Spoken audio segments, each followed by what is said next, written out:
Today I'm going to talk about hyacinths and tulips. So I've got an example here of a tulip, and this tulip has little tulip bulbs growing on it. So people often say that when they put a tulip into the ground, that over the course of the next few years, it will split and become more tulips. This is exactly what it's doing. Normally under the ground, of course, but you can see that the little tulip, the tulip here, has got little baby tulips coming off the side, and those will get bigger and bigger and bigger, and then eventually they'll split as they get their own roots and they become their own tulips.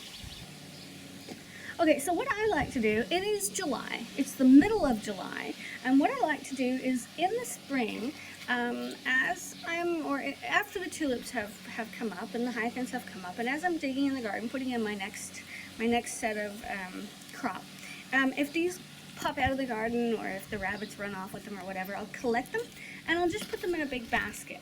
Okay, so these are a few of the tulips that I've collected. There's a few more baskets, different types, in the shed. So I put them in the basket and then I leave them on this shelf. Now what I wanted to show you about that is I actually leave these tulips for a long time and they will start to green up. Now, not all of them. Some of them are going to get a little squishy and kind of die out, but a lot of them are going to be okay. So I can either plant these back in the ground now, or I can wait and obviously plant them back in the ground in the fall and have a nice big beautiful crop in the spring, sorry. Or I can take these bulbs, put them into a smaller container. Now remember, it's July, and I can treat them just like spring, plant some dirt around them and water them, and they will come up. This you can do any time of year. So even though your hyacinths are traditionally supposed to come up in April, if you love the smell of hyacinths, you can buy a huge pile of bulbs and then keep them in a cool place so they stay dormant, and just activate them as you want for a table or just to add some smell, to your office, whatever. This is another example, which I actually pulled off this very shelf. It was up on the top shelf, and I looked down from my office yesterday and thought, it's growing, how cool. So it's not just growing, it's actually blooming. It's about to start flowering. So it's actually too short to flower. It's a little, I'm not sure what's going on, a little finicky here.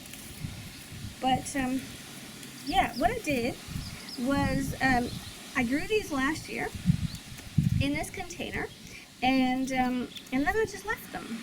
So I just literally took the whole container, the bulbs had done, I let all the leaves flop over, and I put them up on the shelf and I forgot about them. So putting them into a shed will do the same thing. In this case here, they stayed a little moist. They dried out for the most part, but they did stay a little moist. The last few days it's been really, really wet. And now you can see they're coming back. So what I'm going to do now, obviously if they want to grow, who am I to say they can't grow?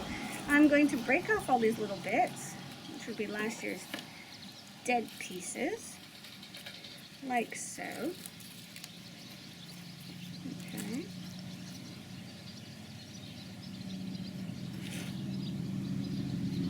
So there's supposed to be 7 in here, but you can see that this one is actually a split off, and this one is also a split off. So now we've got 9. These will be very small. But what I can do now is I ought to take this inside, put it in my office, and just enjoy the hyacinths and the lovely scent that they give off. Or I can plant them out into the garden and have hyacinths in one of the beds in the garden, and all my neighbors will be like, "Oh, how is that possible?" Well, that's how it is. Or I can give it away as a gift to a friend, and they will equally be marveled by your green thumb. Hyacinths in July. You can do the same things with tulips. You can do the same thing